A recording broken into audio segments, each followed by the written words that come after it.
Rencana tim nasional Malaysia menyalip peringkat FIFA Indonesia, akhirnya bisa diwujudkan. Skuad negeri jiran naik 3 posisi melewati skuad Garuda Nusantara, dengan berada di peringkat ke-131. Berbagai media lokal memuji permainan Malaysia yang diklaim sudah setara dengan Tiki Taka Barcelona. Selain itu, skuad Harimau Malaya juga berpotensi bakal kedatangan pemain keturunan baru termahal di Asia Tenggara, dalam waktu dekat. Caragul coba merangkum rencana gila Malaysia, mempertahankan konsistensinya sebagai berikut. Sebelum menyimak videonya pastikan kamu sudah subscribe channel dan nyalakan notifikasinya. Panas setelah Indonesia jadi lebih hebat, tim nasional Indonesia mendapatkan sorotan besar usai lolos ke ronde ketiga kualifikasi Piala Dunia. Kenaikan prestasi Garuda Nusantara, enggak membuat semua negara Asia Tenggara gembira. Enggak terkecuali Malaysia yang iri dengan pencapaian timnas Indonesia.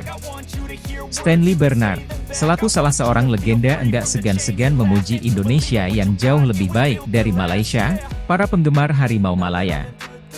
Kemudian menuntut FAM untuk berbenah besar-besaran, mereka enggak ingin prestasi Malaysia selalu berada di bawah timnas Indonesia. Publik negeri jiran menginginkan FAM untuk merevolusi total kepengurusan yang kacau balau. Hal itu disampaikan oleh Kiri Jamaluddin selaku Menpora Malaysia. Jamaluddin menyerukan FAM agar segera fokus membina pemain-pemain muda berbakat dari dalam negeri. Dia menyarankan Malaysia belajar dari Indonesia yang sukses dengan pembinaan pemain muda. Jamaluddin juga menuntut pihak kerajaan bisa bekerja sama dengan federasi.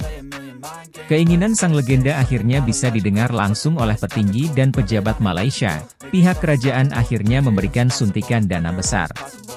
Dalam misi besar merajai Asia, dikutip dari media Makan Bola, kerajaan Malaysia memberikan 15 juta rupiah atau 53 miliar rupiah.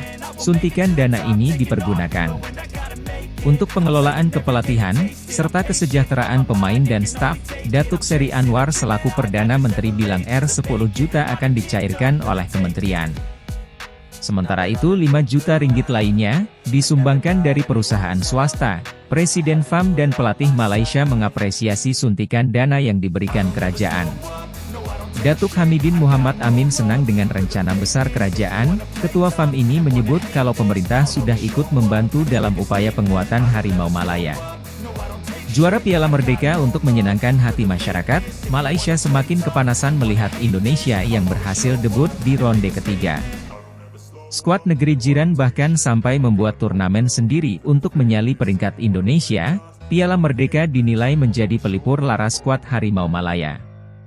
Yang gagal tampil di raun ketiga, skuad asuhan Pau Marty mengundang 3 negara kuat seperti Tajikistan, Lebanon dan Filipina.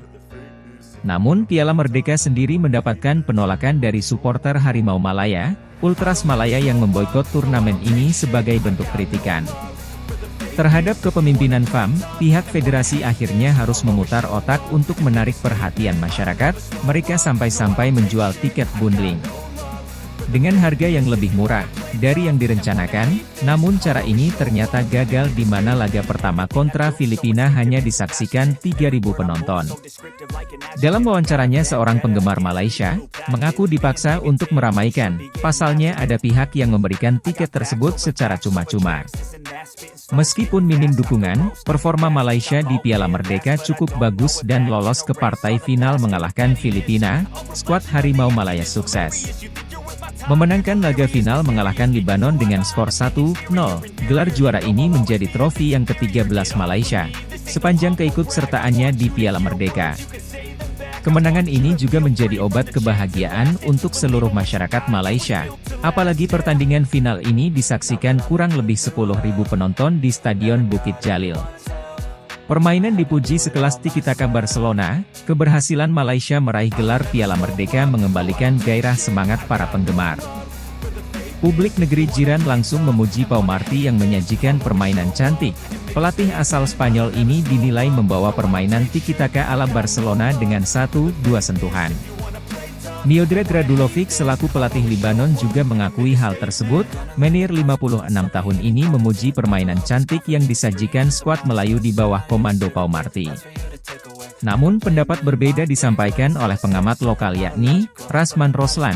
Rasman menyebut skema permainan tersebut bukanlah taktik terbaik untuk meningkatkan kualitas permainan.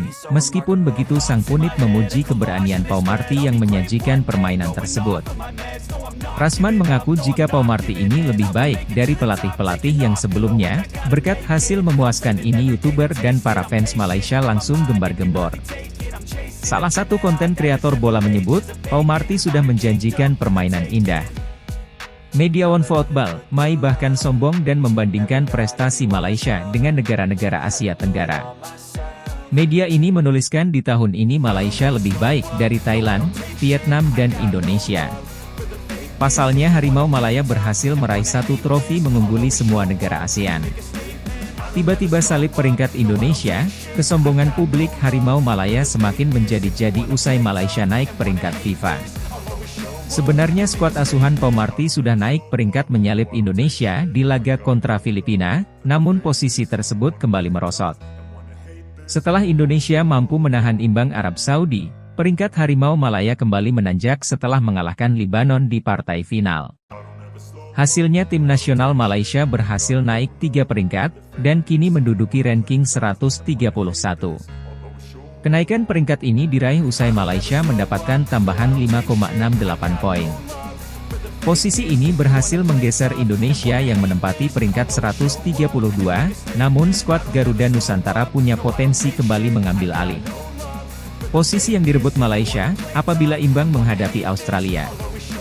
Indonesia mendapatkan 8,57 poin, dengan menempati peringkat ke-131, namun apabila menang skuad Garuda akan mendapatkan tambahan 21 poin. Artinya pasukan Shin Tae-yong berhak menempati peringkat ke-127 FIFA, dengan total 1.136 poin. Rencana serius Malaysia naturalisasi pemain mahal, demi bisa mempertahankan konsistensinya. Malaysia mengikuti strategi Indonesia menaturalisasi pemain. Publik Harimau Malaya kembali iri usai Garuda mendapatkan Max Hughes dan Eliano Rogers. One Football, Mai menyoroti cara Erick Thohir yang meresmikan pemain naturalisasi berkualitas secara cepat. Media lokal ini membandingkan dengan FAM yang lambat menaturalisasi calon pemain, termasuk Wan Kusain dan juga Richard Chin yang gak kunjung diproses oleh FAM. Kemudian One Football, Mai juga turut mengkritik kinerja FAM yang gak sigap menyelesaikan proses naturalisasi. Kini tim nasional Malaysia digadang-gadang akan mendekati Josh Brownhill, kapten dari Burnley FC ini, dikabarkan punya darah Unan Malaysia dari sang nenek. Sang pemain dikabarkan terbuka untuk membela skuad Harimau Malaya. Dalam unggahan akun X, Brownhill mempertimbangkan memperkuat timnas Malaysia apabila berhasil. Brownhill disejajarkan dengan pemain grade A timnas Indonesia, bagaimana tidak? Nilai pasarnya saja tinggi dan menyentuh angka 15 juta euro, artinya Brownhill bakal menjadi pemain termahal di Asia Tenggara. Mengalahkan Max Hughes, pemain baru timnas Indonesia ini hanya punya nilai pasar 7 juta euro saja, setelah Brownhill. FAM juga mengincar Emile Smith-Rowe untuk dinaturalisasi. Gelandang kelahiran Inggris ini punya garis keturunan dari sang nenek yang lahir di Rembau. Itulah ulasan rencana gila Malaysia, mempertahankan konsistensi. Bagaimana pendapatmu? Akankah skuad Harimau Malaya bisa mewujudkan mimpi besarnya menjadi salah satu kekuatan terbesar di Asia?